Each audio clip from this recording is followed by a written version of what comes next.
Hello friends, Sundari's kitchen தாளிக்கும் வாசமில் இன்றைக்கி Thanjavur special தவளை வடை. இந்த தவளை வடை எங்கள் அம்மா செய்யறதுல எக்ஸ்பர்ட்னே சொல்லுவேன். எங்களுக்கு யாருக்கு பர்த்டேனாலும் அவள் கேசரியும் இந்த தவளை வடையும் அம்மா நிச்சயமாக செஞ்சு கொடுத்துருவாங்க. துவரம்பருப்பு ஒரு ஆழாக்கு, கடலைப்பருப்பு ஒரு ஆழாக்கு, பாசிப்பருப்பு ஒரு ஆழாக்கு, உளுந்து ஒரு ஆழாக்கு, இது நாலத்தையும் களைஞ்சி ஊற வச்சிட்றேன். அதே ஆழாக்கில் பச்சரிசி ஒரு ஆழாக்கும், புழுங்கரிசி ஒரு ஆழாக்கும் களைஞ்சி ஊற வச்சுருக்கேன்.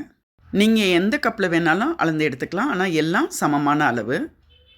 இங்கே நான் 10 மிளகாய் வத்தல் எடுத்துருக்கேன், 2 பெரிய துண்டு இஞ்சி, தேவையான அளவு கல் உப்பு. அதை பொடிச்சிட்டு நல்லா 3 மணி நேரம் ஊறி இருக்க அரிசி, பருப்பு, உளுந்து எல்லாத்தையும் ஒன்றா போட்டு இதை மாதிரி கொரன்னு அரைச்சி எடுத்துக்கணும். மையம் அரைக்கக்கூடாது. சில பேர் உளுந்து தனியாக கூட ஊற வச்சு நல்லா ஒரு ஓட்டி எடுத்துக்குவாங்க. ஆனால் அரிசி ரவை பக்குவத்தில் தான் இருக்கணும். அதாவது அரிசி உப்புமாவுக்கெல்லாம் உடைக்கிற மாதிரி கொரப்பாக இருக்கணும். அப்போ தான் இந்த வடைக்கு நல்லாயிருக்கும்.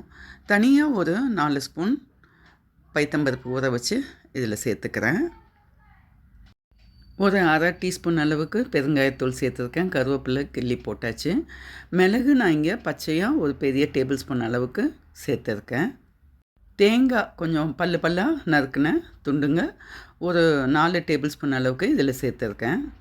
வடை பொரிக்கிறதுக்கு தேவையான எண்ணெயை காய வச்சுருக்கேன். இப்போ கரண்டியால் மொண்டு இதில் நம்ம வடையாக போட வேண்டியது தான்.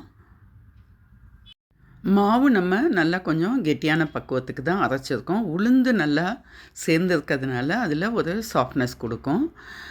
இது ரொம்ப தளரெல்லாம் இருக்காது மாவு. அதே நேரம் மொண்டு ஊற்றுற மாதிரி இருக்காது. கரண்டியால் எடுத்து போடுற அளவில் இருக்கும். சில பேர் தட்டுற வழக்கமும் உண்டு, அதுவும் நான் செஞ்சு காட்டியிருக்கேன். அதே மாதிரி இந்த கடுகு மிளகெல்லாம் தாளித்து கொட்டுற பழக்கமும் சில வீடுகளில் உண்டு. இந்த தவளை வடை வேகத்துக்கு கொஞ்சம் நேரம் எடுக்கும். எல்லா பருப்பு அரிசி சேர்ந்து இருக்கிறதுனால நல்லா வெந்து நம்ம எடுக்கணும். 2 பக்கமும் நல்லா செவந்து வர அளவுக்கு நம்ம பெரட்டி விட்டு எடுக்கணும். அதே நேரம் தீயை நம்ம நிதானமான ஒரு சூட்டில் தான் வைக்கணும். ரொம்ப தீயை அடக்கி வச்சிட்டோன்னா எண்ணெய் கோத்த மாதிரி ஆகிடும். சாதாரணமாக இந்த வடை அதிகமாக எண்ணெய் இழுக்காது. இந்த தவளை வடை மேலே நல்லா மொறுன்னு கிறிஸ்பியாகவும் உள்பக்கம் நல்லா மெத்துன்னு இருக்கும். உளுந்து போட்டுருக்கிறதுனால இந்த அரிசி கொரன்னு இருக்கிறதுனால மேலே பார்த்திங்கன்னா அரிசி பொரிஞ்சு அவ்வளோ நல்லாயிருக்கும்.